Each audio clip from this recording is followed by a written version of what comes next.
All right, we're back. Powell's about to speak in about 4 minutes at 11 a.m. I think I put the wrong time. Whoopsies. Let me go and change that right quick so people aren't confused. 11 a.m. Eastern.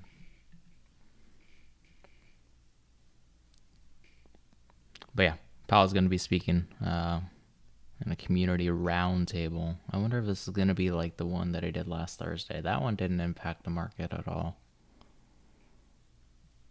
I did enter that 315 put on Microsoft I was talking about earlier. We went just above that 318.75 mark, triggering my open on it. Currently sitting at about $35 in profit. But hoping I can ride this one all the way down to 315, 314 in the coming days. This one's, I'm guessing, it's going to be a swing trade. I could be wrong, but we'll see. Under 315 if we do it today, and then 314 for tomorrow or anything later.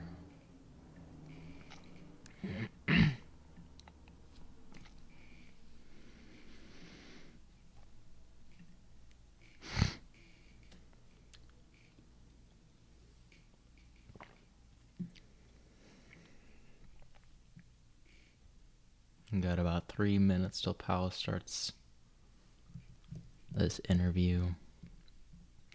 We already have Fed Bowman come out and saying remains willing to support rate increase at future meetings if data indicates progress on inflation or is stalled or is too slow to return to 2% in a timely way.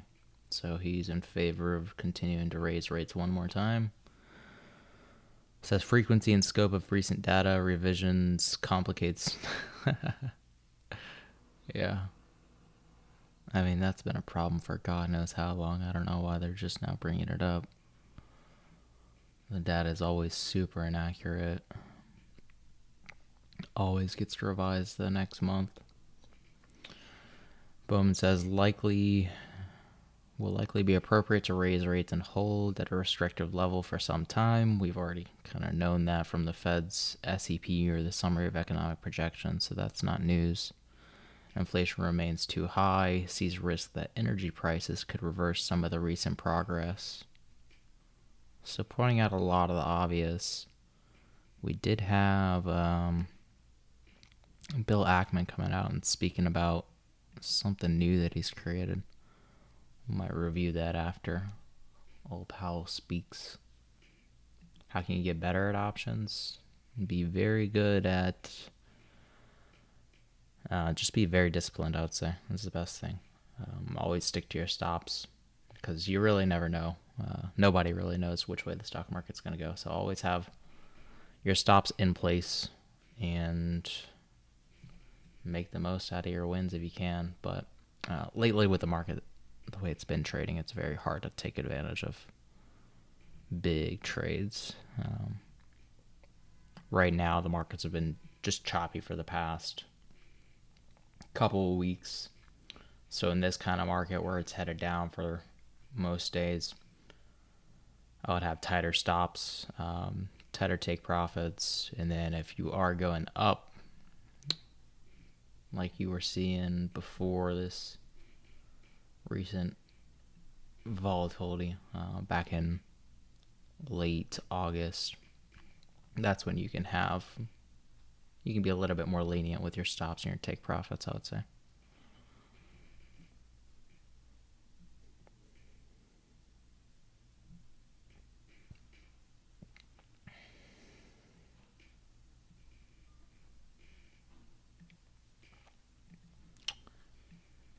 All right, Pal's about to come on.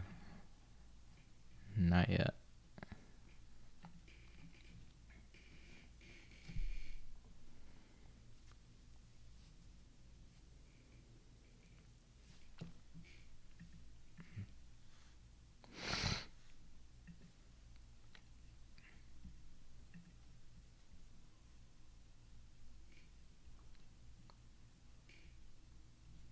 Where is... Well, I guess we can't adjust the time here. It's weird.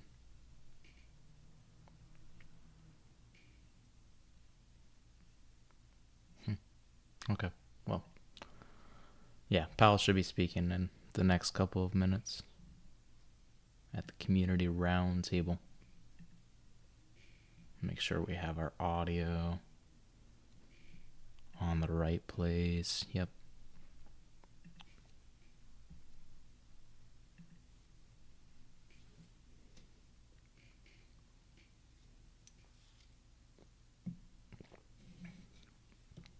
You can watch him right here. He's just not on yet.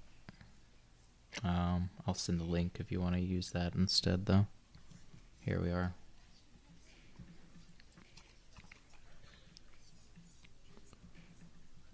Picture in picture.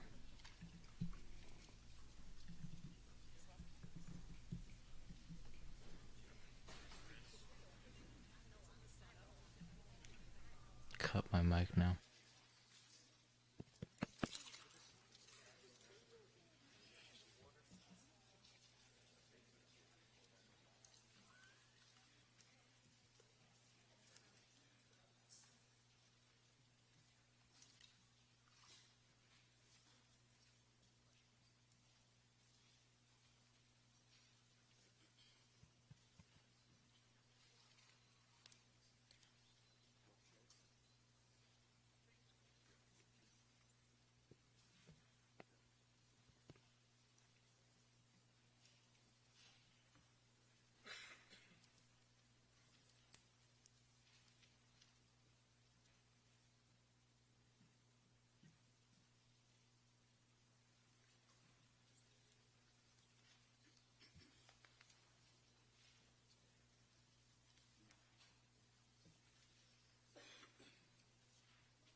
to ensure that this building remained a complementary asset. But we weren't just focused on the bricks and mortar, we were focused on the people inside. Tatiana, I know you had a chance to meet, but we worked closely with partners in higher ed, like your college, to marry 4-year degrees and hospitality major that your college has. But we recognize that it's not a pathway for everyone. So this community created a hospitality certificate program. Tatiana is one of those graduates and is now working here at the Yorktown Hotel. And then finally, really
biggest concern in the region is we are lagging behind in investment of advanced technologies, automation, CMMC. You kind of picked that industry 4.0, and we're a little bit behind in those investments. And I think that's problematic on multiple levels. And even though there is a rising cost of capital, these investments have to be made because they're going to drive productivity. Productivity drives GDP, and GDP drives wages. So if you want to be able to have more career pathways that have pay scales that can afford healthcare and childcare and some of these other ancillary things, there's no doubt we need to have a highly productive workforce and a highly productive manufacturing sector. So that's, to me, the biggest constraint and area of concern that I see is our lack of adoption of technologies. And part of that diversified base, I think, is a little bit of why not. There isn't an automotive industry or an industry cluster that forces and drives that adoption of technology. So our manufacturers definitely need to make those investments. And even with rising interest rates, there's almost always ROI on those investments. There's no doubt. But the work is there, the return is there. It's just a matter of kind of stepping up. And look, I kind of believe we're potentially heading into kind of a post-Bretton world, and we're going to see more and more nearshoring, onshoring. Those initiatives are going to be extensive, and we need to have a manufacturing sector that is ready to take on those challenges and provide a highly productive environment, and do it where they're competing on a worldwide stage. So historically, we made everything for hundreds of years, and that's phenomenal. And I'm kind of an optimist. I mean, I'm wearing a black and gold tie today. I'm a Steeler fan, so that you have to have a ton of. So, while I see concerns, I'm highly optimistic. It's been an unbelievably adaptable and resilient sector for more than a century. So I believe, and that's the thing that every day I wake up, kind of the relentless pursuit of what keeps me going is to, keep talking to manufacturers, keep having understanding. The entrepreneurs that are starting or maintaining these businesses and growing them, they continually are trying to adapt and advance new customers and partners. So I think we will get there. It's just, are we getting there fast enough? Historically, you see all these great brands, and Harley's a wonderful name-based brand in New York, but I don't deal with the Harleys as much as I deal with the smaller folks. And one of the things I want to talk about was while you see slow to adopt, you also see some huge success stories. Pan Air last week, Governor Shapiro was in town to announce a major economic development initiative. He could have gone anywhere in the Commonwealth, chose to be in New York at Conrad Company Pan Air brand. I think that says something about what we're doing in the sector. We're seeing a company advance some of those technologies. We probably all saw the OSIRIS-REx spacecraft come back to Earth with a piece of an asteroid.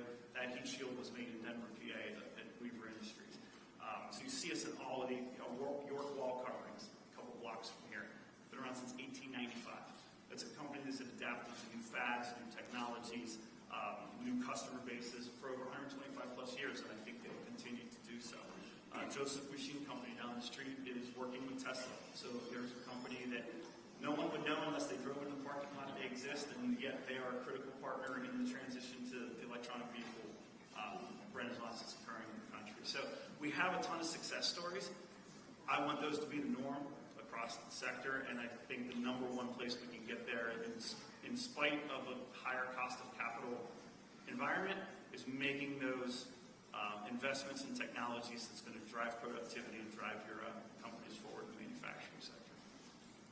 That's really my spiel on it, because I know Tom's got a lot to talk about as well, so I'll hand it over to Tom. Good morning. Tom Powelson. I'm Executive Director of the Manufacturers Association.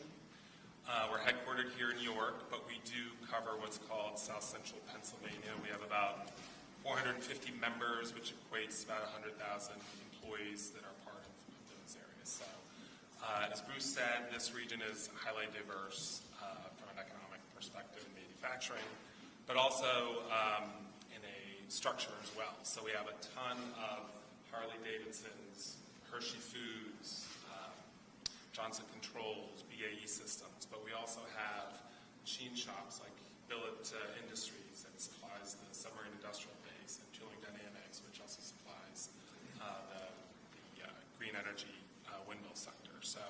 Not only is it industry diverse, we don't have any dominant industry here necessarily, but we also have a lot of different sizes of companies in that supply chain. We do have some assets, though, that you may not be aware of. We were the hub of the electronic connectors industry in this region. AMP Industries from the 50s and 60s spun out. Phoenix Contact, Amphenol Industries, TE Connectivity, top of the three top electronic connector companies in the globe are located in this region. You may have also heard about the snack food capital of the world. That's a term we use around here, from Hanover through York, Lancaster, up into Reading, Pennsylvania.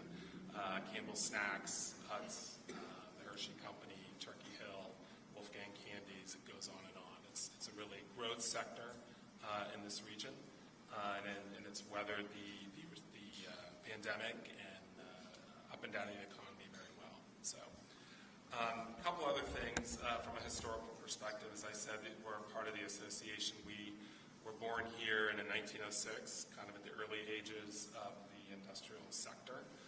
One of the founding companies was York Manufacturing, which later became part of Johnson Controls, which is still here. We also were part of, from a historical factor, and you'll see murals around the city about this, the York Plan, which was a plan around World War II that networked manufacturing, both underutilized capacity amongst manufacturers, idle machines, workforce, and pooled them together to bid on defense contracts. And that became a model for the rest of the U.S. when it was fighting World War II, as far as how do we organize our industrial capacity. So, incredible history here. I should also note, from a growth perspective, because we like to talk about the growth side, every year in this region, I think since the Great Recession, we've added jobs. I think it's like 10,000 jobs over the last 10 years. We've recovered the manufacturing jobs that we lost from the recent pandemic. We're growing in GDP, as Bruce had said as well. So a lot of good things to say. A couple of the other areas I think we'll touch on more. The labor issue is significant and problematic. Pennsylvania in general is a net exporter of population, so that's a severe problem. We're not sending our youth in high school to career and tech education like our competitor states are. We have about 6.4% of the students in career and tech ed. Our competitor states around us have 19% of those individuals in career and tech ed, which is critical to manufacturing and being successful. A couple other areas I wanted to mention, we kind of divided it up. I know supply chain comes up quite a bit, inflation. I think most of our companies have done well bouncing back on the supply chain issue. There are still some shortages out there. One of our companies mentioned about shortages of resin still. It's very difficult to get on a timely basis, but generally companies have adapted to that issue. Inflation is becoming a bigger and bigger problem for our manufacturers, especially small and mid-size, which, as Bruce said, is the vast majority of our companies in this region. We have companies that are struggling to find working capital, affordable working capital, to make those investments. The price of automation is such that they cannot leverage affordable resources to invest in that automation, so that's a critical problem. Companies are also concerned about prices. Some of our small, mid-sized companies talked about the Fortune 500 companies coming to them with price pressure to reduce costs in an environment, as we know, that's virtually impossible to do that. So they're struggling to balance that out with their customers. So I would say generally there's a future positivity, but one of the things I keep hearing over and over is uncertainty. And where a lot of our small, mid-sized companies are looking at uncertainty, they're not investing as much. They've definitely slowed down in hiring, although skilled labor especially, is still a major problem. That has trickled down into some slower hiring and slower investment for the manufacturing sector, especially in our mid-sized and small companies. So, lots of good news for South Central PA. We talked about, compared to the state, this is a growing region overall. Healthcare, manufacturing, other sectors, but especially in manufacturing, we're highly diverse. There's lots of opportunity, lots of investment from companies still, even at this point. Hershey is just putting in a new multi-$100 million chocolate factory in the Hershey area. We just located a headquarters for bus climate control down the road in York here. So those are still happening, but there has been a significant change of uncertainty that's happening in the marketplace. I guess one of the questions would be, how long can the companies survive these constant uncertain times? So the pandemic, the war in Europe, inflation, labor strife, price pressures, all those things keep coming and coming. And I'm just concerned that our companies at some point will pull back significantly if there's not kind of a period of time where you can catch up, take a breath, maybe make those investments in automation. So I think they've done very well and are very resilient, especially in our region. But there is a point at which that kind of runs out, maybe getting to that point. So thank you for coming today. I look forward to talking more. So this is a great point for us to pause. I want to thank you all for your comments. Before we open up for questions, we're going to take a brief break and adjust our mics so that everyone can hear us. I apologize for the microphone issue. And so we're just going to stay in our seats, and then we'll open it up to questions from the chair, President Hart.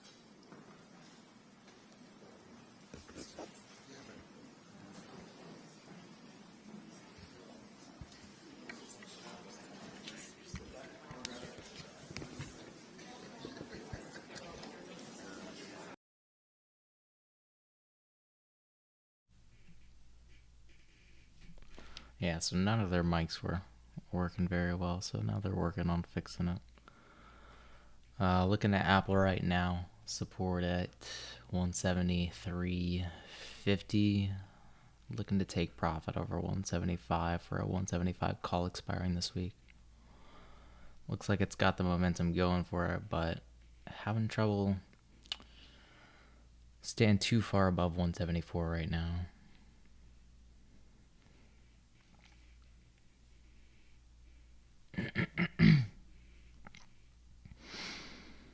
The rest of the market's looking pretty bullish. This is kind of a non-event, I would say. So markets are eating it up. Looks like Nvidia's right over 450, peaking at 451.75, almost 452. Google ended up blasting past 135. That's a really good one. I wouldn't want to take it right now just because of how high it's ran, but could have definitely taken advantage of that rally there. All right, they're coming back on. Here we go. Conditions across the region, and those were extraordinarily helpful. I'm going to open it up to the chair and President Parker to see if they have any questions before we open the discussion. So, thank you, and thank you for your, for your comments. What's really striking about all of this to me is how important it is to have a plan, and the fact that you have had a plan and have a plan. Many smaller cities and regions in the country have had a hard time, or having a hard time, especially, frankly, those that were manufacturing based. But you have, with your plan over many years, you've really focused on manufacturing as a base to build on, and it does seem to be working. I hear you about Tom, about the challenges and the uncertainty that we're facing this time. The other thing that comes, and I think there'll be a question at the end of this. But the other thing that comes out, though, is we're still coming through the other side of the pandemic, right? So particularly, Kim, the comments you were making, unemployment went so high, labor force participation went down, but now we're left with a very strong labor market, people coming back into the labor market. You've got people working from home. Healthcare costs, in particular, is very tough on the healthcare industry. A lot of workers left the healthcare industry, and I think nationally, are having a very hard time to find people. So the training of new healthcare and childcare people has to be tremendously important. You mentioned, both Bruce and Tom mentioned a lot of problems around great issues to face, but manufacturing with international competition, but just also supply chain issues and inflation. So. What am I going to ask you as a question?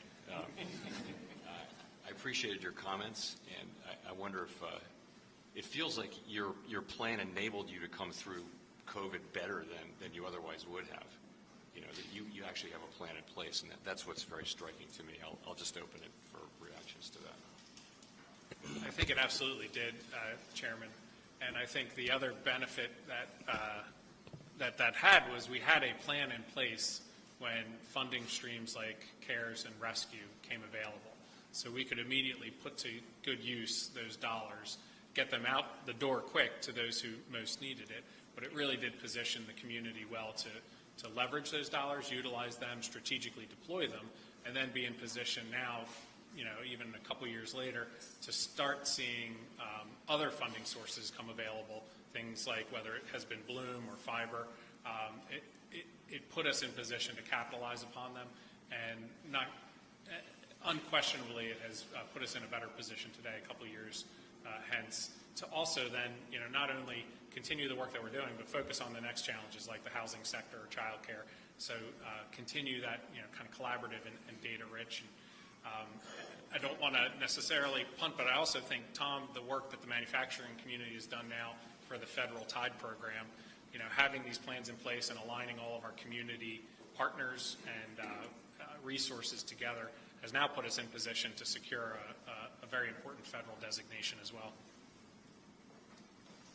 Yeah, and based on kind of our regional partnerships and the region having a plan and working together, we were able to secure a $6.1 million project focused on workforce for the submarine industrial base for South Central PA. We have Pennsylvania's the state with the most number of critical shipbuilders in the country. The Navy's identified it. So they focused on Pennsylvania as a way to how can we increase production of those key assets in the Navy. And they've identified Pennsylvania to do that, applied some resources, and we were able to secure some workforce dollars to help focus on more machinists, more welders, more maintenance folks. And these are folks that will be training that are new to the industry. We're not going to be retraining existing folks. We need to bring that pool together to increase the number of folks that can get into the defense sector. So we just received that, so we'll be working on that as a region, leveraging our workforce assets, our local tech schools to do that. So it's an exciting thing based on the planning that worked. So if I could follow up, on the planning, follow up with the chair and ask, kind of what's the secret sauce, right? Why does it work here and it doesn't work other places? You don't have to criticize other places. Except maybe, my wife's family's all Steelers fans from Pittsburgh, so you can criticize them. That's it. I want to mention the chair's affiliation with the Washington Commanders. No, we don't want to do that. It's a rough morning. I think it sounds cliche or cheesy, but you know, I think it's true. It is the partners and the people in this room and so many others that are putting that plan, you know, to work. It's very much not a plan sitting on the shelf. I mean, it really is. Things like CARES came available, rescue funds came available. We've been able to procure, you know, state and federal support for a variety of things. We didn't sit back and wait, you know, for those funds to, you know, dissipate or evaporate as they tend to do. Put them to good use right away. So I really do think it's the ability that we've had to align a lot of disparate parties and people and organizations really for the kind of North Star that we've been after, which is just, you know, enhancing shared widespread prosperity in this community. Just if I can echo that, you know, so many smaller communities have really suffered from losing aspects of their manufacturing base, and you've kind of made it a centerpiece of your strategy not to let that happen. It seems to be working. I get it that there are many, many obstacles to that, but it's pretty striking that this can be really at the heart of what you're doing here. Can I ask you to illuminate a little bit more granular and ask about the digital project that you mentioned, kind of broadband, and broadband is now kind of critical to work, critical to school. Can you talk a little bit about the gaps that exist in terms of broadband access in the region and how it's impacting the economy? Sure. Thank you, Teresa. We're a county of 450,000 population, 900 square miles. So it's a pretty geographically large county, an hour drive, hour plus, you know, county line to county line.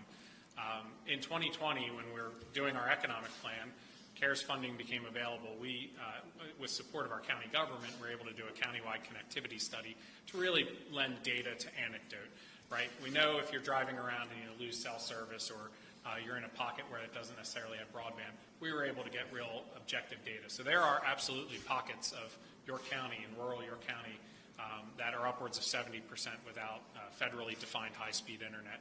And in York County, it's really twofold. It's infrastructure in rural parts, and it's affordability and access in urban areas. So there are pockets in our York metro, in the city of York, or in Hanover Borough, where it's upwards of 50% don't have access to high-speed internet. So we've been trying to bridge the digital divide in York County, and again, through support with county government, through rescue and CARES funding, we've now have $27 million allocated.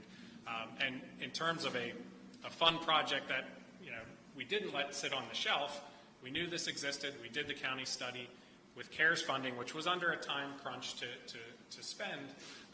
We opted to just build a middle mile network under a county asset, which is our Heritage Rail Trail. It's a 16-mile bike ped path that starts in the city and goes to the Maryland line. 40 years ago, the planners at the time buried conduit underneath it. It's a county park. It's owned by the county. We ran 16 miles of fiber underneath it, put up 2 wireless antennas, and are pushing out a free Wi-Fi signal. That was a proof of concept project that showed that we could do it and the county could own this asset.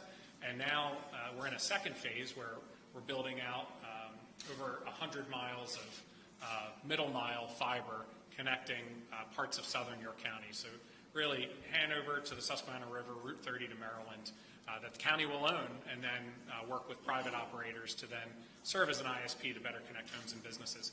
That tackles the rural element of it. The urban affordability and access still exists, and in that our county government allocated $5 million to build a free basic need wireless network in the York Metro and the Hanover Metro area.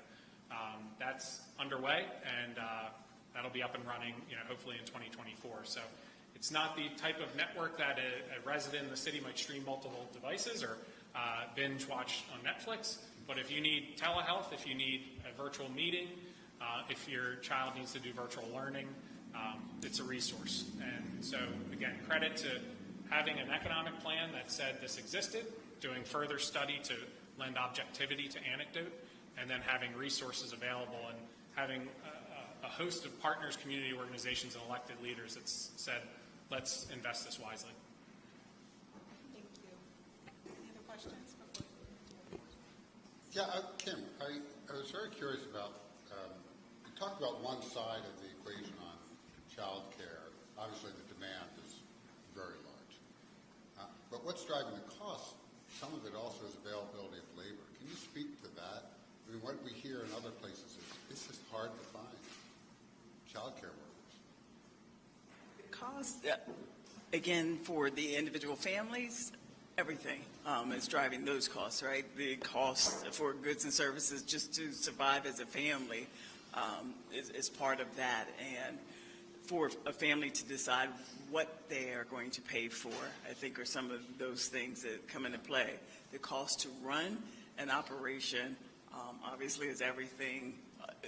I'll say the regulatory parts of it, staying compliant, having enough staff, the ratio, being mindful of making sure everyone is able and trained properly as well too. So we are very happy to be part of those sort of plans because child care, you can't have manufacturing without having a means for the children or care for them as well too. So the leadership YCA to be inclusive with child care is critical to this, and definitely thinking of those costs and those things that affect the family just to get by every day. We appreciate being part of the conversation and being in those studies. I've often heard that child care is the workforce behind the workforce, and I do think that's a true statement. Indeed. So thank you for those perspectives on economic conditions. If no one else has any other comments, I'm going to turn it to President Harper to move the conversation to our workforce. Yeah, so we want to pivot to, that's what we were just talking about, workforce, and continue to talk about that. As you know, the Fed has a dual mandate. stable prices, we're working on that, and maximum employment. The way I think of that, and personally, and the chair may have a different view, but is obviously that everyone who wants a job can get a job. But then the flip side of from the employers, everyone who wants to fill a job can find an employee, right? So it's both. It's really both. So as we think about this and the kind of programs that are necessary to fulfill that mandate, it really needs outreach. We need to bring more people off the sidelines into the economy, more people working that in jobs where they thought they probably couldn't work, right? Or they didn't have the skills to work. It's starting to get more people into the right places with the skill sets they need to have those fulfilling careers. And for the employers then to have those employees who want those fulfilling careers and have the skills. So, we met with such a great person this morning, Tatiana, to my right, to talk about the program here, the hospitality training program, and how it really does meet that need of bringing people into the workforce. So I want to turn to you, Tatiana, and ask, how did you hear about it? And as you think about the program, what challenges did you have in finding employment before the program? And what's happened since? Hi, everybody. My name's Tatiana. So I heard about the John Lambert training program through a small business program that I was doing through the YCA with Kevin and Suli. And that's kind of how I started doing this small business program, and then that's when I heard about the John Lambert program, which is a program that helps you, depending on which department that you're looking to go into. It could be either housekeeping or in the kitchen or front desk. It was a program to kind of help you start that journey on what to expect, what the employer is looking for. So I ended up taking each course that they had, so housekeeping, front desk, just kind of to get all those things under my belt. I knew it was something that I could take, whether it not be here at the Yorktown, it's something that I could have under my belt or in my resume that could help me in the future as well. But I ended up doing this program, and I got my certificates for each program that they offered. And I really think that it helped me get my foot in the door. I don't think without those certificates that I got, I would have had the opportunity that I do now. So I started here because of the training program. I did my interviews, and I got my foot in the door. So I started here as a server in February. And I quickly worked my way up from everything. So I'm currently a manager, and I'm hoping to go into the sales and marketing department here with the hotel. And as far as any challenges, I was seeking employment, but I was kind of looking to also work for myself. That's why I got into the small business program first. So I don't know how difficult it would be to seek employment right now, but I know a few people that also applied to the hotel that didn't make it to an interview. So I think the John Lambert program definitely helped me start my way and my journey into the hotel. I don't think that without it I would, have the opportunity that I did today. Yeah, it's a great quote. We heard earlier that the program is named after an employee who worked here at the hotel for 60 years. Yes. I mean, what an amazing story, right? 60 years. So what a great testament to him, his family, and to the program. So let me turn to Keith. I mean, in your story at Harley. So my name is Keith Forty, and I work with Harley Davidson. Been there just about a quarter of a century, which I find hard to believe. So about half the time they've been in New York. But I was a part of a employment readiness program as well. And what I lacked when I took a look at this motorcycle maker in the sky that was here in Newark is I can't be part of it. What that program did for me was give me the skills that I needed, the knowledge that I needed, and I think most importantly, the confidence. And that's confidence in that knowledge, confidence in those skills, and just straight up confidence to sit in a room and talk to a panel of people, which that was the first time I had ever done that, a 5-panel interview, and have the confidence to tell them why I would be a good fit for their And without that program or that availability to strengthen the workforce and make sure that they can align with what manufacturers need, which the group over here does a great job of making sure we're aligning not only as a manufacturer, but as an employee base, as a labor pool. When we have that connection, that's where the magic happens.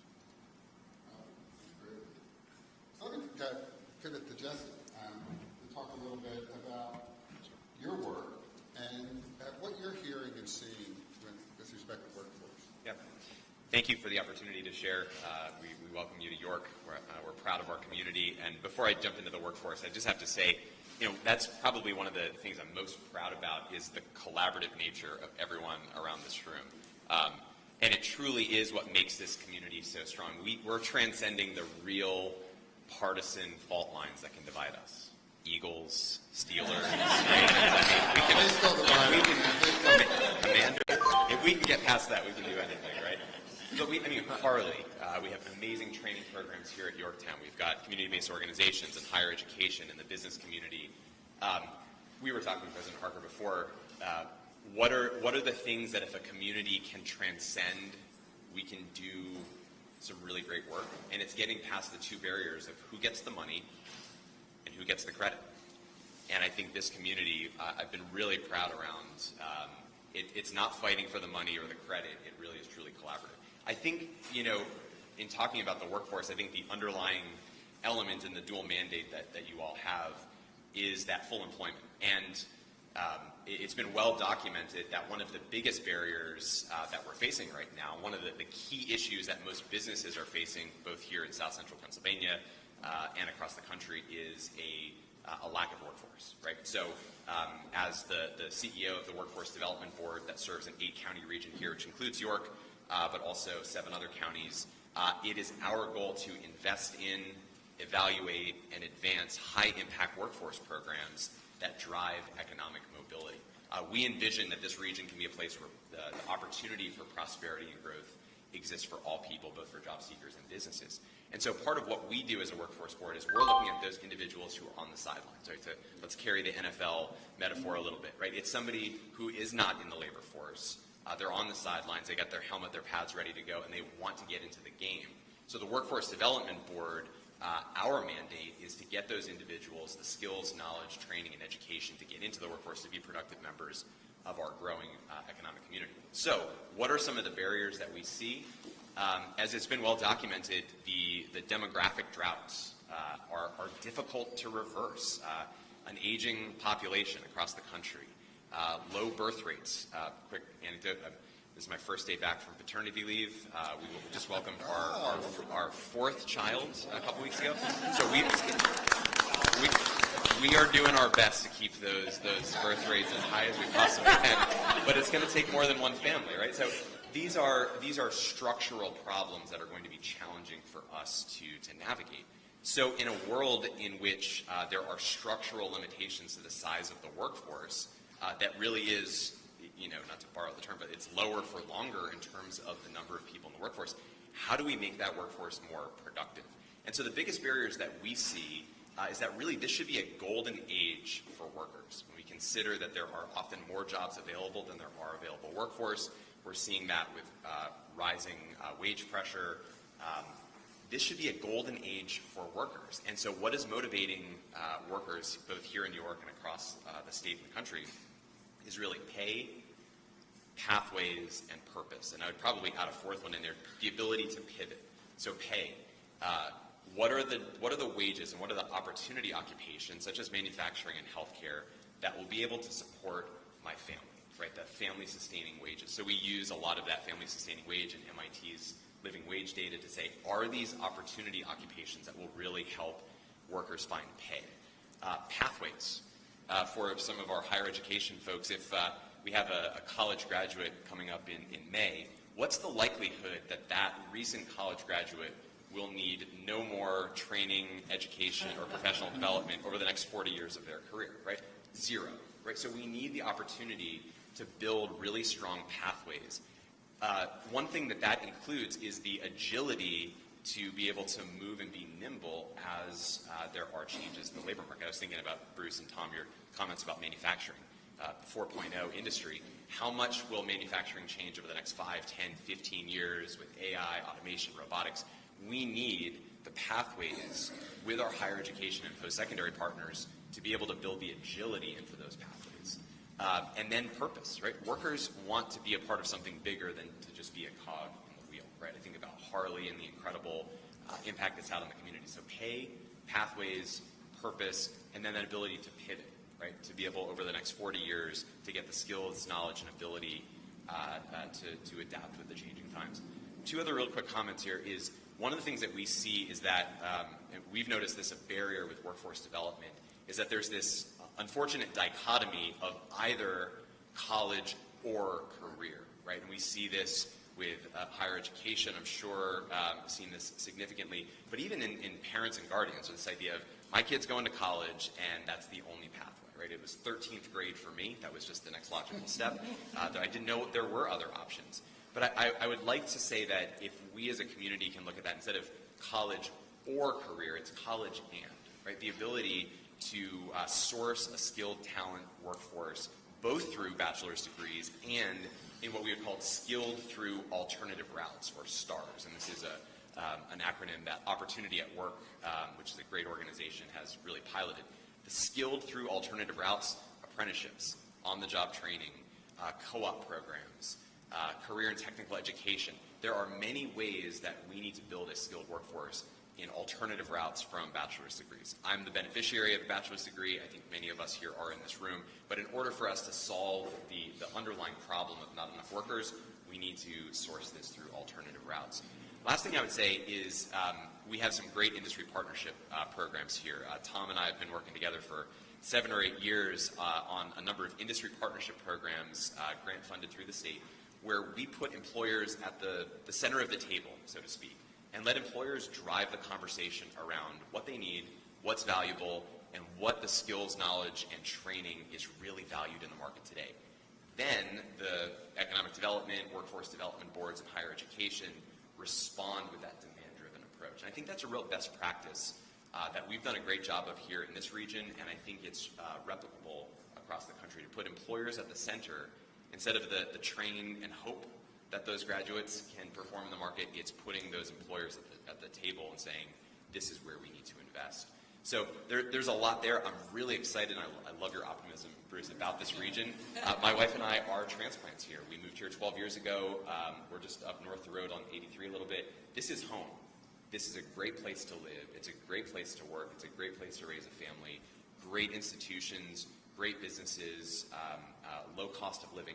So the story of South Central Pennsylvania, I think, will be a lot of the story of American growth. We love Philly and Pittsburgh, but what's happening here is really exciting.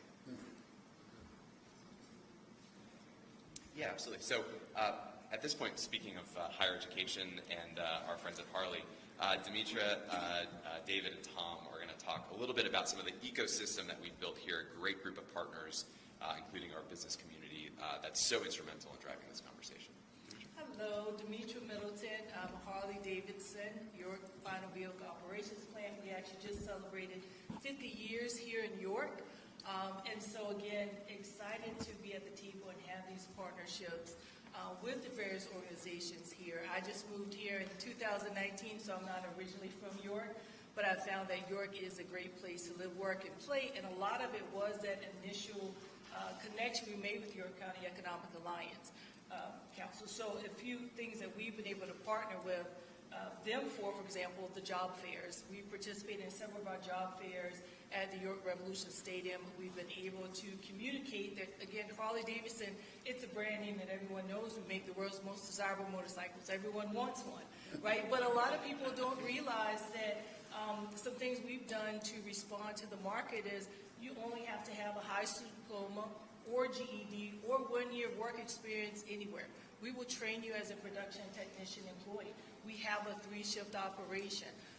We run pretty much 24 hours. We're a union shop. So we have a lot of great opportunities. And through partnerships, we've been able to share those opportunities. With us not being the only manufacturer, as we said here, and a lot of competition, we found that working together, not only with the Manufacturing Association, ManTech, the local colleges, but also the Penn Airs, the the bus climate control, RHI Magnesita, we found that we all need the same thing. So how can we work together and be collaborative in offering those opportunities to our employees? At Harley, we found that a lot of us needed welders, for example, in this organization. So we've been able to partner with the Manufacturing Association, with York County School of Technology for the past 4 years. We've been sending our internal employees for free training because of that to be welders, and that's been a successful internal career development program for us. We've also been partnering with the Manufacturing Association on our maintenance apprenticeship program. That is another topic when we get together in a lot of our conversations with the manufacturers. We're all looking for these same skill sets. So we've been able to work together to move forward with that. I know when you were mentioning about, college isn't the only option, I laugh all the time because my father worked 30 years in manufacturing, retired from there, but college was the only opportunity he ever discussed with me. So once I got into manufacturing, I was like, Dad, you never told me manufacturing is a great career. It's something that I want to make sure that I share. So with my children, I was able to say, hey, this child, college was a fit, but this child, it wasn't. So we were able to talk through, and because of the partnerships I had, he was able to get his HVAC certification through the York County School of Technology Adult Education Program. So again, we have all of these great partnerships and opportunity. Another thing that with the Welcoming Workplace Initiative, that a lot of us were able to come together as partners to bring together conversations where you have these various organizations where we can talk about how York is a great place to work, live, and play. And it has become a consortium of conversation where you can get more information about making sure that your workplace is inclusive, there is belonging, and you have those other organizations that you can learn from. At Harley-Davidson, it's a part of our strategy that inclusive stakeholder management, it's who we are.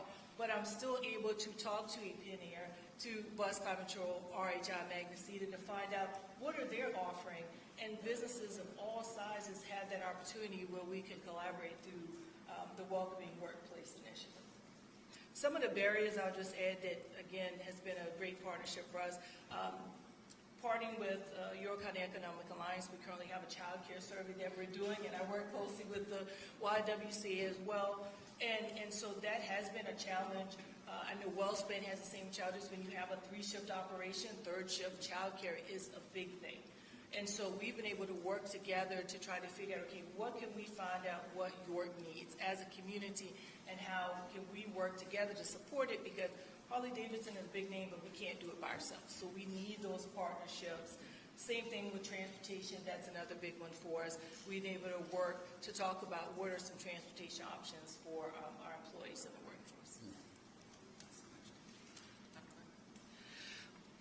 Chairman Powell, President Harker, thanks for being with us. My name is Thomas Burns. I'm the president of York College of Pennsylvania, and I'm the newbie around the table. I just finished my 3rd month here, and so part of my role is to say that I'm here because York is a place where I felt I could thrive, and it's a community that's built on collaboration and cooperation. Everyone around this table has a connection to York College, and York College has a connection to everyone around this table. And it's lovely to be at a place that is interdependent and collaborative and cooperative. As Demetria said, part of what we all need to work on is the idea of attracting and retaining talent. And part of the higher education portfolio that David and I work in is really helping to attract people into our community, helping train them, and helping them stay here. So for the college, it starts with a program called YCOSP. It focuses on students who are at William Penn High School, which is here in New York City, and is an opportunity for, regardless of financial circumstances, chance for students to come to college with all their expenses covered. And it is meant to give them an opportunity to engage in higher education, if that's what they want to do, to change their potential and opportunities here in York, but also to change the pathway their families are on. And so it's a wonderful opportunity to bring people in and help them find their place and their purpose, and then help them develop skills and opportunities that will make this a richer workforce area. We're also engaged in working with the community to help identify data sources that can help the community make good decisions. So we have a Master's in Public Policy Administration, started recently because we recognized that the community itself had lots of data and lots of information, but didn't have a place to collect it and to gather it and to use it to make good decisions. And so part of our role as being sort of a politically agnostic entity is to help bring that data together and provide it to the decision makers so they can use it to make good decisions about their future. Of course, we're really interested in job placement and job development for our students, and so we spend a fair amount of time focusing on real practical, hands-on education at York College. So we're heavily invested in internships and co-ops and study abroad, and an opportunity that the Yorktown, where we are all meeting, has provided us as a community hotel was an opportunity for our students during the development, the construction, and really the operation of this entity is to bring our students into those conversations and have them sit with the people who do the work and do the business, learn alongside them, and then ultimately see this as a career opportunity for them. And so we have many graduates recently who have come on to work at the Yorktown as part of that process. Right outside these windows, you can look across the street and see the Gunter Smith Center for Community Engagement, named after my predecessor. But we put in the center of the city a location that brings together community organizations, nonprofits, provides training and conversation partners to help make sure that as a community we are discussing the important topics that matter to all of our success. And so these are conversations around group violence intervention and other opportunities where we can bring the shareholders, the stakeholders together, talk about the issue, and then develop solutions together, because together we're going to do this well. If we do it as a separate entity, it doesn't work. And so you've heard that around this table all morning. And then last but not least for us is the importance of taking the concept of career and professional development into the development opportunities. So the J.D. Brown Center for Entrepreneurship is our incubator for new entities who want to establish new businesses in the York County area, but then it transcends itself into a place that we've developed called the Knowledge Park. So the Knowledge Park is sort of the next step for those incubated companies where we've built a facility right next to the college where we bring in our business partners who want to work with the college faculty and college students and college staff to help create and develop new ideas that then can either form new companies, new jobs, new opportunities, but it serves as a second stage incubator. Our partners at WellSpan are also developing a production facility. They're a well-established company, but they need more space. So we can provide that space, but also an opportunity to collaborate with our scientists, our engineers, our communication specialists to develop training and opportunities for their faculty and their staff. And so what we see ourselves, David and I, are as places that can incubate, attract, retain, and develop new ideas. And I think David's going to spend a little time talking about the Launchbox program that Penn State York developed. Thank you, Thomas. My name is David Christensen. I'm the Chancellor at Penn State York, and I welcome you here to the York community, Thomas. I look forward to working with you as a partner. Penn State University was founded in 1855, and in 1863 it took on a mission of being a land-grant university. What essentially that boils down to is it accepted the responsibility of driving economic prosperity. Historically, that has taken the form of students in classes, preparing a workforce for the future, but a profound change took place about 9 years ago when a previous president, Eric Barron, created the mission of the Launchbox at Penn State University. The Launchbox is the notion that we bring our expertise outside of our university community and into the surrounding community to engage with individuals who were not Penn State students. So he was very interested in tech transfer. It started, first of all, at University Park, but extended to all of the 20 Commonwealth campuses. We were the last campus of the 20 to get a Launchbox here at York, and that was just 2 years ago during COVID. So each of the Launchboxes adapts to the local needs of its community. So for instance, in Erie, there's a focus on manufacturing, and so advanced manufacturing is the focus of their Launchbox. Here, there was a rich ecosystem of entrepreneurial resources already. We felt the area that was most underserved was early stage entrepreneurship. So working with individuals on proof of concept, developing prototypes of products, proof of relevance, customer discovery, minimum viable products, and so on. This was before the Bloom Business Empowerment Center started, and it is a very similar mission, and we look forward to working with partners just like that. Oftentimes we find individuals who are at a different stage of their entrepreneurial development, and we'll send them to the different resources in the area. One example that I could give you of work that has been done was, incidentally, a Penn State York business student, an individual who wanted to create a bisexual dating app. There was Grindr, there was Tinder for other communities, but there was nothing for bisexual dating. So she came up with the idea of Binder, B-I-N-D-R. And you can actually download it right now if you want to. She came up with the idea. She worked with our Launchbox community, a couple faculty members who shared their expertise. We connected her with a local IT individual, and now they've created this app, and it's doing very well, and it's getting a lot of notice. So the Penn State York Launchbox is great. We are part of this community of Launchboxes throughout Penn State, throughout the community. We're a portal to other resources throughout the university. Now, you might be familiar with the Brookings Institute study a couple of years ago looking at technology transfer within Pennsylvania. And they looked at the universities, and they looked at the ratio of research expenditures and patents, and Penn State University was not performing very well. We do have $1 billion annually in research expenditures, but about 95% of that is located in a rural county in the middle of Pennsylvania, far from Pittsburgh, far from Philadelphia. It's felt that we could be using the launch boxes as this connection to the greater university resources. The challenges we have is making that connections, because the launch box initiative, something new, we don't have the resources, we don't have the expertise of the faculty, but we need to figure out a way to make this system work more efficiently. So finally, I'd like to also mention that in addition to the Launchbox, we do focus on developing skills within our own students outside of the the academic skills you get within a major. We focus on helping students get ready for the professional workplace through training on innovative thinking, resilience, emotional intelligence, and so on. So we're very proud of these innovative programs, and frankly, I think this is one of the ways that Penn State York does contribute most to the greater York community. Thank you so much for that. This is a really great conversation on the workforce and education. I ask the chair and President Hunter if you have any questions of the various workforce stakeholders.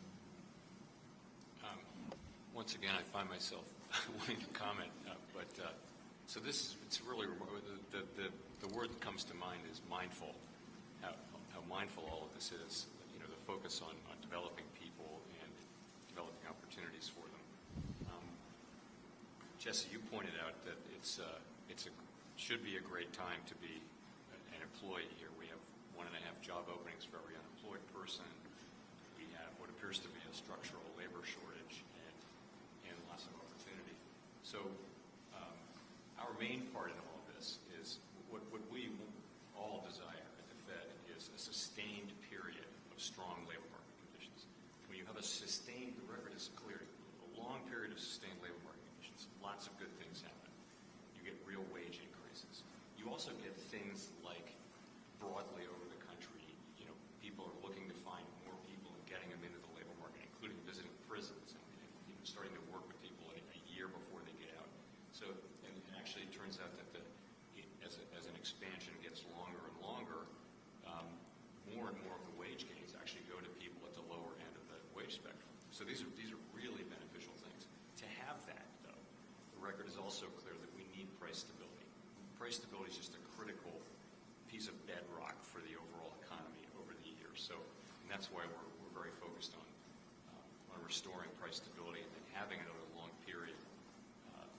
But again, this is a great time, and many of the programs that we also hear wherever you go in the country, where there are entrepreneurship programs, and what you characterized as what was the program? You had a nice description of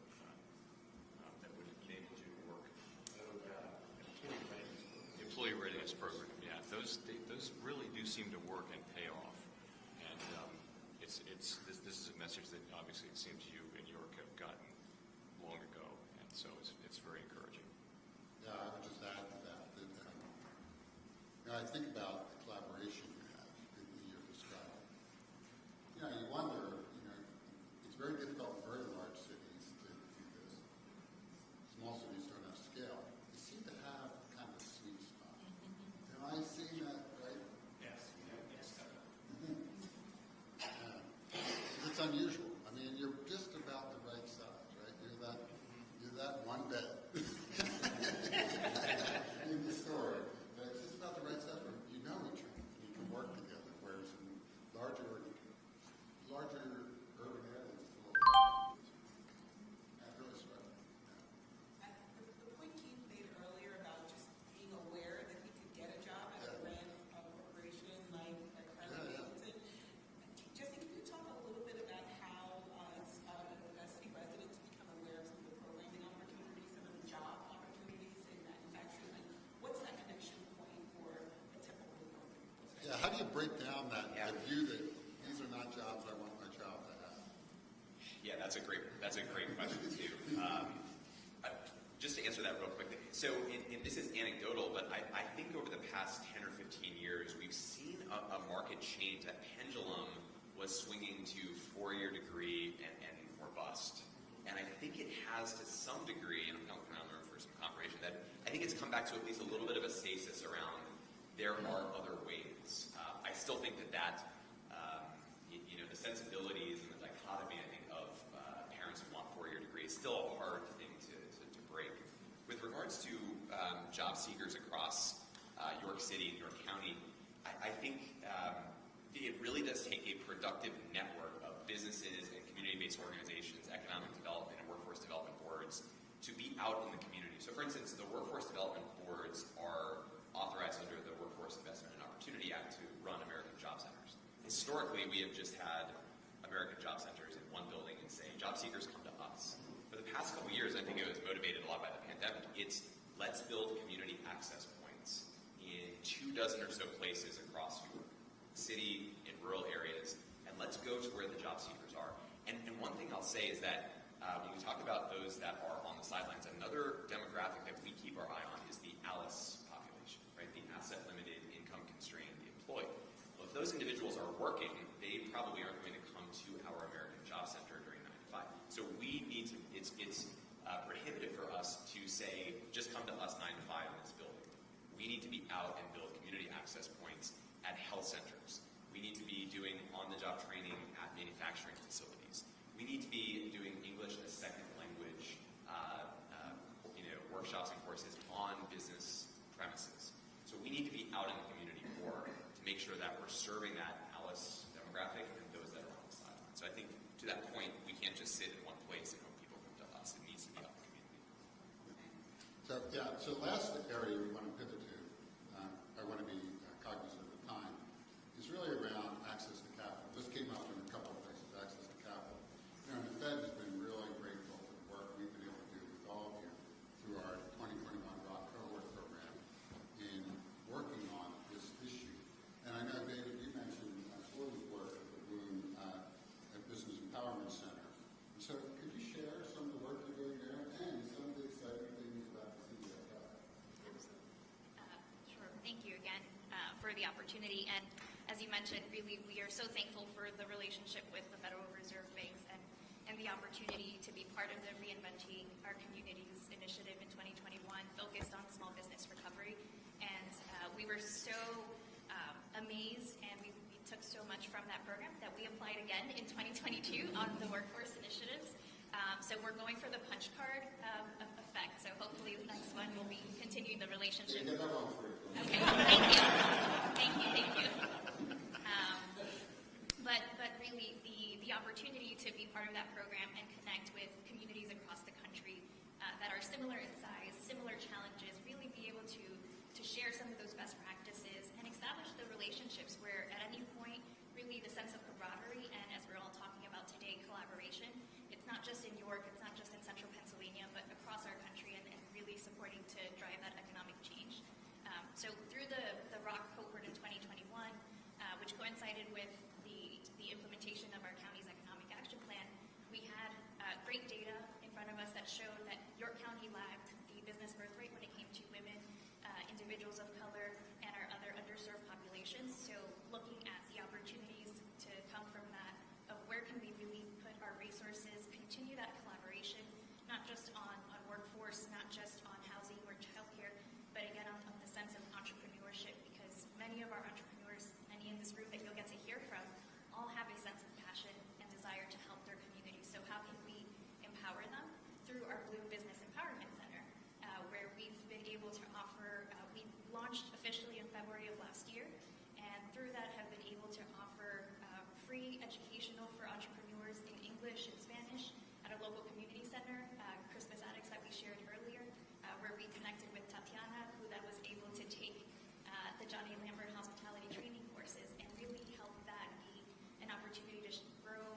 entrepreneurs that are startup or that are existing, looking to scale in a variety of amount ranges, and really being that resource where the entrepreneurs are part of that process. We are providing the education, we are providing all of the information up front so that they know what they are getting into, but also know that Bloom is not just a resource when they are in need of some other opportunity. Certainly through the pandemic, we learned when we were able to deploy nearly $30 million in COVID relief funding to entrepreneurs and nonprofits that we didn't just want to be a reactive resource. We wanted to continue that relationship and continue to empower our entrepreneurs. So we're incredibly thankful to be working towards our CDFI designation in the future. And speaking of the great entrepreneurs here in the room, I would love to turn it over to Michelle from Lux and Maine, and then Sandy from Fat Pat Brewing to share about some of their experiences through Bloom and also their incredible journeys as entrepreneurs. Hello, everyone. Thank you for having me. I am Michelle Wright from Lux and Maine. Sorry about that. I am Michelle Wright from Lux and Maine. I have been in business now for 8 years. I just celebrated yesterday. Yesterday, October 1st, made 8 years being in business. Being a business owner in York is definitely taught me so much, especially back in 2020 when everything was closed. I had to close my business due to the pandemic like everyone else. But also during that time, a month after we were closed, I endured a fire at the building. So I also had to pivot through those things, and that was very challenging for me. So going without, going from a 2-income household to now a 1-income household was definitely a struggle. But through that, we have definitely made it, we've overcome. And I think I could speak for every entrepreneur out here that, it's not about where we are, but where we're going, and just the tenacity that we have to keep going in spite of the challenges that are ahead of us or that we face today. And with that, I decided to do a ribbon cutting when I reopened my business, and Bloom in Downtown Inc. has been just a great resource for me and my business. It has opened up many doors and opportunities for me. I have been able to be at a platform such as this today, and other things that I have had the privilege and honor of speaking with other people like entrepreneurs such as myself. I do believe that working capital is very important for entrepreneurs just like me, because it helps us to be able to create jobs and opportunity for people and businesses, and also being able to survive, and being able to continue to have products and that nature. Just recently, I had a client call me and tell me that unfortunately, because she normally comes every 2 weeks, that she will no longer be able to come as often as she could because of inflation and prices and different things like that. So it's been a challenge for her to be able to do her upkeep and her maintenance of her personal care that she normally would do. So a lot of people are definitely facing some challenges in this moment, but I do believe that at some point we'll be able to get through this and it'll be better on the other side of this. As far as the training, like I said with Bloom, they have helped me as far as education. They've helped me, and Suli has been a tremendous asset to my business and just helping me to propel, and even being able to do speaking. Like, I never thought I could be speaking, with a large audience such as this, but I am truly grateful for the opportunity, and I do plan to expand my business at some point. Right now I am in a small space, and it is me and another person, but I would love to be able to offer a different variety of services, such as small life services. I have the vision, I have the business plan, thank you. But just being able to have access to capital really, really helped me to be able to propel my business to the next level. So I would love to be able to do that at some point. Right now, I've kind of put a pause on it with everything that's going on. But at some point, I know that we'll be able to do so. Thank you, Michelle. Yes, thank you. Two mics to choose from. Hi, I'm Sandy Bile. I'm the owner of That Brewing Company over in Hanover, so we're in the York County area. Challenges to opening. I would say COVID was a big challenge. I mean, opening is difficult anyway, but COVID really threw us a curveball. I planned to open March of 2020. That did not happen. We opened 15 months later. I already had a full-time employee, so I had to pay him through all of that. I ended up having to shift some funds that I was going to have contractors do things. I had him do different things. So there's a lot of, like you said, pivoting that had to go on. But things have been great since then. I would say this year is a challenge with the continuing, I'd say the lingering effects of COVID. So we have inflation, we have expenses, shipping has at least doubled. All of my supplies, because of shipping probably, have increased in price. So it's difficult. I'm trying to maintain prices because craft beer is expensive compared to other beer. But, you know, this is the challenge that we're facing. Right now, another thing that's really affecting me is the cost of money. You know, I have a line of credit. I have a credit card. Those things, I get notified like pretty regularly, about every 2 months, that my interest rate is going up again. And that's been going on for over a year now. So that makes it difficult, and I had plans to expand as well. At the end of last year, I was really looking into locations for a second tap room.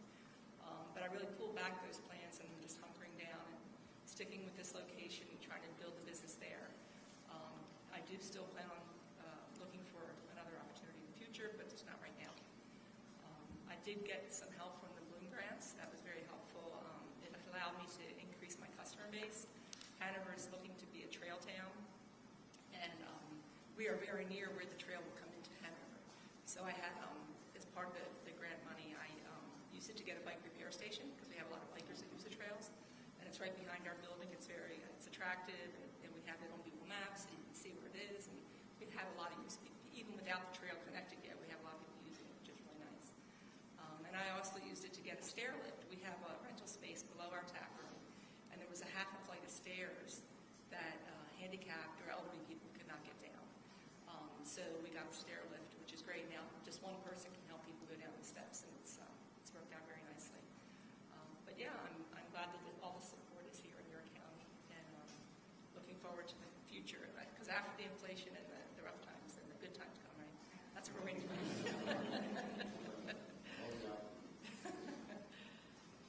I know we're out of time, but you're probably going to get any questions about small business. Participants will be on here. Patrick was aside from questions.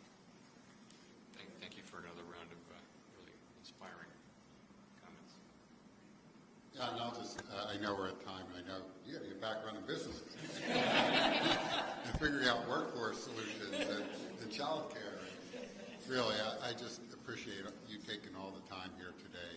This is really interesting. I mean, I can take a lot of notes, a lot of things to think about. I know the chair shares that view. And so on behalf of the Fed, just thank you for taking the time to be with us.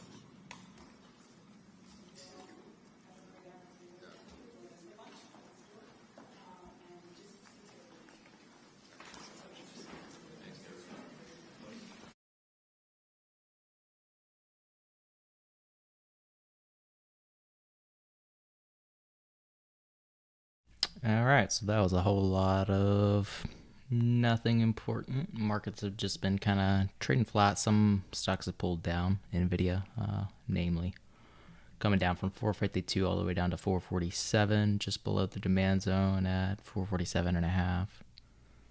Google pulled down pretty significantly, but still holding some support at 132. 134. Holding on to some Apple puts right now with my stop just about 25 cents higher. Bottom at 149, averaged in with 2 entries there. Again, stops at 173.60 actually. And let's look through the rest of the names. Significant pullback on Microsoft. Dang it, that's frustrating. Got stopped out on that, and it pulled right back down from the level that I was expecting. But stops are stops. Gotta abide by them. I guess we'll just focus on Meta or not Meta. I guess we'll focus on Apple for next 30 minutes or so. See if we get a break. Right now, we're just kind of chopping around in a range between 173.50 and some lows right under 173. No, I don't trade QQQ. I just trade the individual names. I will use QQQ as like a proxy for which way the markets are going. But that's about the extent I use QQQ. So yeah, like you're seeing, there's a pretty decent pullback in the big tech names from 362 on the Qs to 359, just under that 360 mark. So lots of selling going on. Starting at about 11:30, and that's pretty much across the board too. But Apple's pulling back up to 173.5. We'll see if we can actually break through or if we just get rejected again.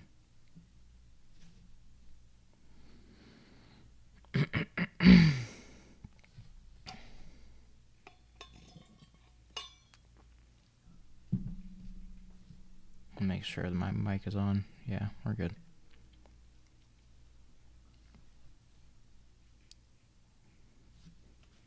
But yeah, it's just a lot of back and forth on Apple for the moment.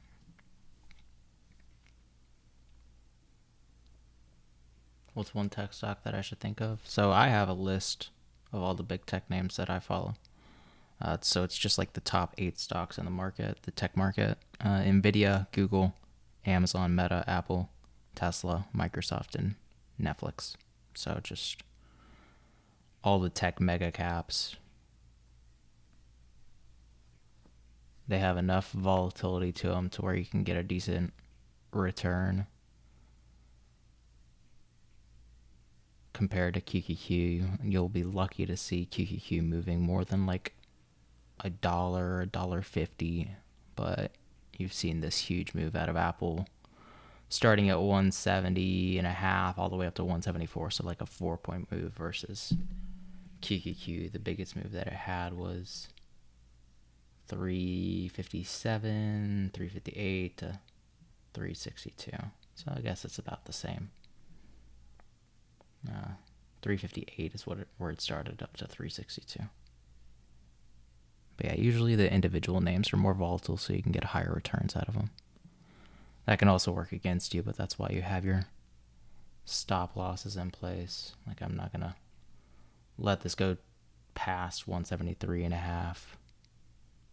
But hopefully, we can get it down under 172.50 or 172.80 is the lows here.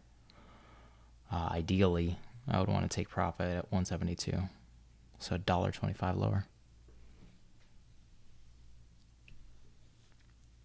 Yeah, exactly. So it's a $4 move on a $170 stock versus a $4 move on a $320 stock. You're right. The percents are much larger for the individual names.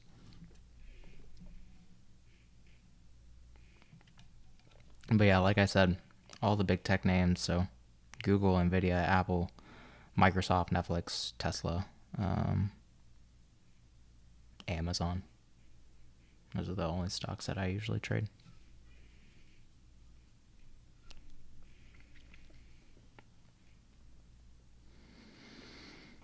Looks like Apple's not getting any love over 173.50, so I think this position should be decent. I'm still at a loss right now because we entered a tad early.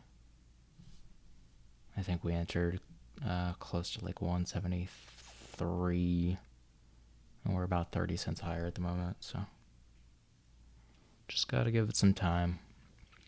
And that's a good thing about the Friday expirations. You don't have to have the stock move like within 5-10 minutes before you start getting whacked with time decay.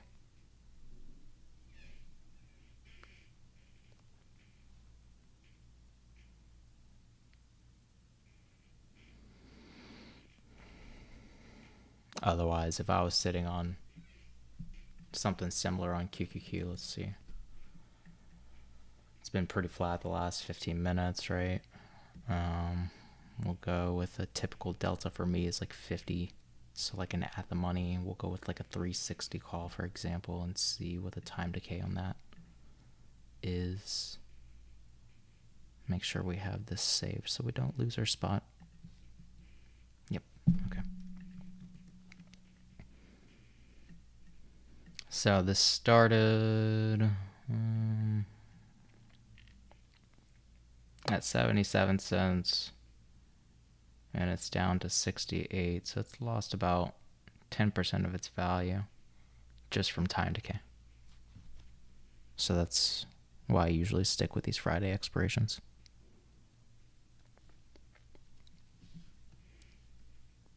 Nice little rebound forming, it seems like, though, in QQQ.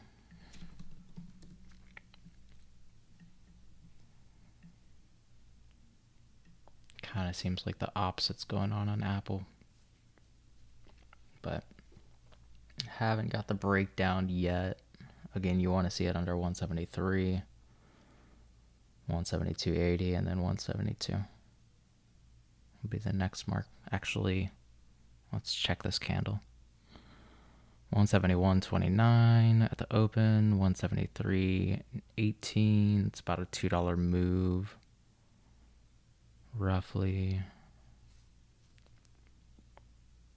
So our take profit should be 172.30-ish, maybe 25.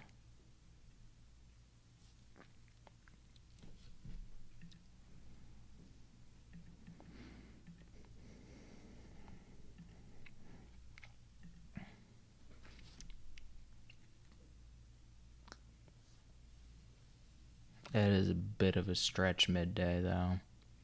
It's the only problem I have with trading middays. You will get this chop back and forth since it's on low volume. Yep, exactly. Even if I'm selling the same day. So my plan on this trade, as of right now, I might even sell at 173 just because we're getting this chop back and forth. Unless there's like a solid break under 173 as soon as we hit it. But the plan is to take profits as soon as I see 173, which I would imagine would happen in the next 30-45 minutes if it does. And then the stop loss at 173.60. I would imagine either of those would hit within the next 30-45 minutes.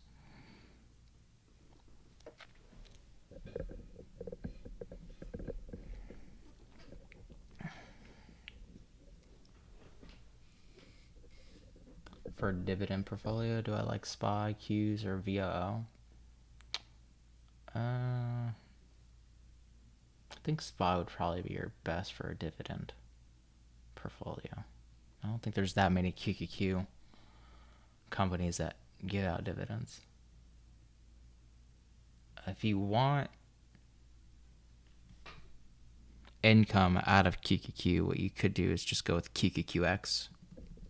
I own some of this personally. I think like 100 shares of it or something like that. And it pays, I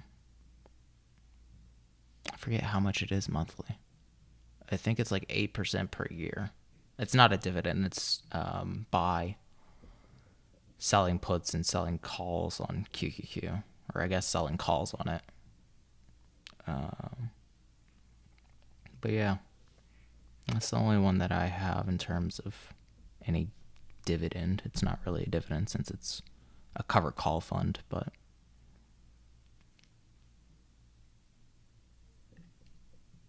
is there a fee? Yeah, I think there is. I forget how much the fee is. QQQX fee. Let's see if I can find it here.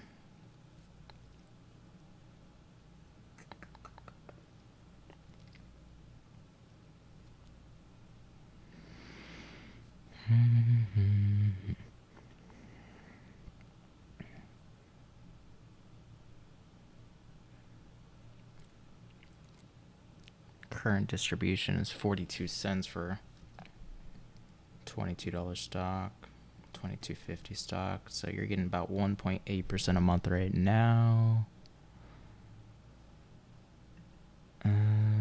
And let's see if they have the fee on here. No. That's odd. I don't see it. But it's the Nuveen fund. Nuveen NASDAQ 100 covered call fund. There's also things like JEPI. JEPI is one of them. Probably a similar return rate.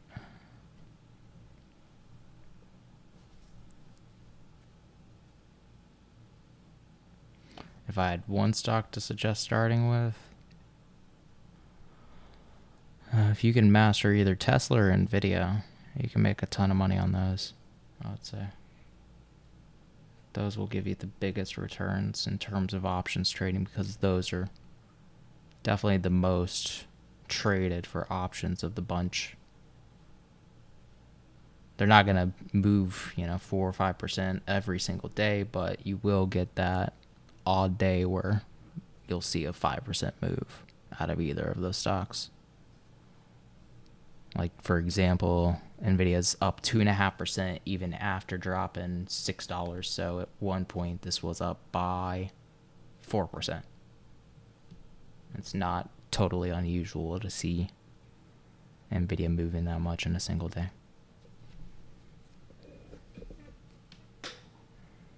Whereas if you're, trying to bet on something like Apple, getting a 4% move would be way less likely.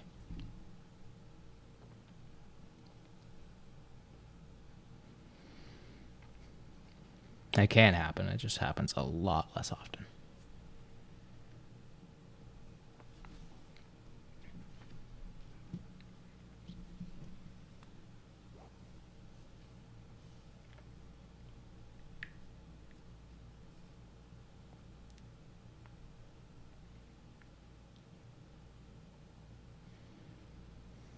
I really don't see the fee for QQQX.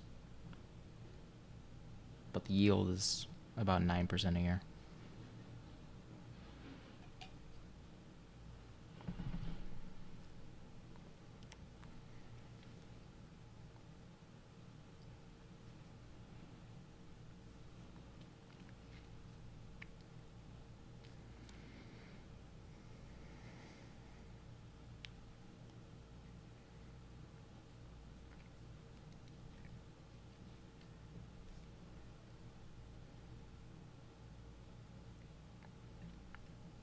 But yeah, I'm not really seeing anything out of Apple right now. It's just going back and forth. Now in an even tighter range.